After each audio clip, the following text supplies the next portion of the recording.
Bayangkan ada seorang wanita yang begitu cantik, begitu suci, hingga dewa-dewa pun terpikat padanya. Tapi karena satu peristiwa, yang bahkan bukan kesalahannya, dia dikutuk menjadi monster mengerikan, dijauhi, diburu, dan akhirnya dibunuh. Inilah kisah nyata Medusa, yang tak pernah kamu dengar sebelumnya. Dahulu kala, di zaman mitos ketika para dewa tinggal di puncak Olympus dan manusia masih bisa berhubungan langsung dengan kekuatan ilahi, hiduplah seorang gadis bernama Medusa. Ia bukan dewi, bukan juga monster.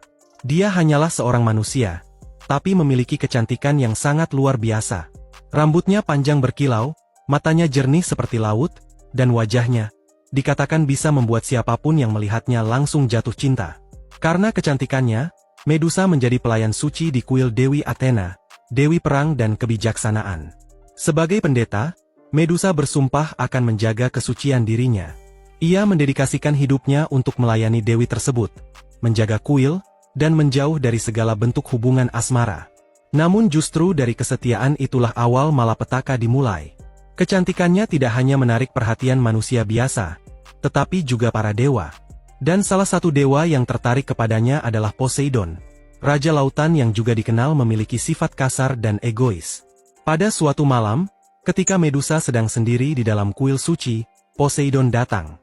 Malam itu menjadi malam paling kelam dalam hidup Medusa. Tidak ada yang bisa memastikan apa yang sebenarnya terjadi. Tapi banyak kisah menyeratkan bahwa Poseidon memaksanya, di dalam tempat suci yang seharusnya dilindungi.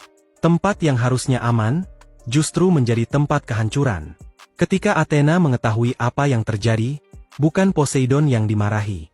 Bukan Poseidon yang dihukum. Tapi Medusa. Dewi Athena merasa kuil sucinya telah ternodai. Dan meskipun Medusa adalah korban, dia dianggap penyebabnya. Dalam kemarahan dinginnya, Athena mengutuk Medusa dengan kutukan mengerikan. Rambut indahnya berubah menjadi ular-ular hidup, tubuhnya menjadi penuh aura gelap, dan wajah cantiknya menjadi begitu menakutkan, hingga siapapun yang menatap langsung ke matanya akan membatu seketika. Medusa yang dulunya dielu-elukan, kini dianggap monster. Dia diusir dari dunia manusia, dikucilkan ke pulau terpencil yang tidak ada yang berani datangi, Pulau Seriphis. Di sana, ia hidup sendiri, dalam kesepian, ketakutan, dan dendam. Tidak karena ia membenci, tapi karena ia merasa dikhianati oleh dunia, oleh dewi yang ia layani.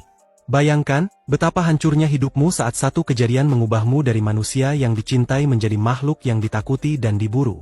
Lambat laun, nama Medusa tersebar ke seluruh pelosok negeri.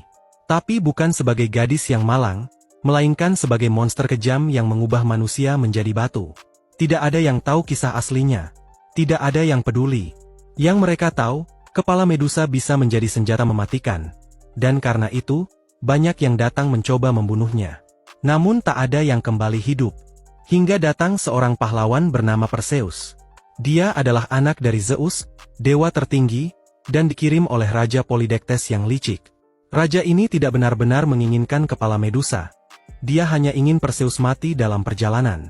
Karena tak mungkin ada manusia biasa yang bisa membunuh monster sekuat Medusa. Tapi Perseus tidak sendiri. Ia mendapatkan bantuan dari para dewa. Hermes memberinya pedang tajam yang bisa memotong apapun. Athena, ironisnya, memberi perisai berkilau seperti cermin. Dan Hades memberinya helm yang bisa membuatnya tak terlihat. Dengan semua itu, Perseus terbang ke Pulau Seriphis, dan masuk ke gua tempat Medusa tinggal. Di dalam sana, suasananya sangat sunyi, tapi penuh teror. Tubuh-tubuh yang membatu tersebar di mana-mana. Semuanya adalah orang-orang yang pernah mencoba menghabisinya, dan gagal. Perseus tahu, satu tatapan mata, dan dia akan jadi batu. Maka dengan perisai yang memantulkan bayangan, dia perlahan mendekat ke tempat Medusa tidur. Saat itulah, dalam keheningan yang memilukan, pedangnya menebas kepala Medusa, dan mengakhiri hidupnya. Tidak ada perlawanan, tidak ada jeritan, hanya darah, dan keheningan. Namun, kisah tragisnya tidak berhenti di sana. Dari darah Medusa yang jatuh ke tanah, lahirlah dua makhluk legendaris. Pegasus, kuda bersayap putih yang anggun, dan Chrysaor, pejuang bertubuh emas. Ini adalah momen yang aneh dan penuh simbol. Seolah-olah, dari penderitaan yang begitu dalam, masih bisa lahir keajaiban. Tapi apakah itu cukup membayar semua rasa sakit yang ia alami? Perseus membawa kepala Medusa pulang. Bukan untuk dikubur atau dihormati, tapi untuk digunakan sebagai senjata. Dan yang paling menyakitkan, Athena, dewi yang mengutuknya, memasang kepala Medusa di tameng perangnya, Aegis. Setiap kali Athena bertempur, ia menakut-nakuti musuh dengan wajah Medusa, wajah wanita yang dulu ia kutuk dan buang. Sebuah ironi yang menyayat, sosok yang dihancurkan karena dianggap mencemarkan kuil, kini dijadikan simbol kekuasaan. Namun, beberapa legenda menyebutkan, jiwa Medusa tidak sepenuhnya mati. Ia menjadi arwah yang gentayangan, terperangkap antara dunia manusia dan dunia para dewa. Menjadi simbol dari penderitaan yang tidak pernah dipahami. Medusa bukan hanya monster.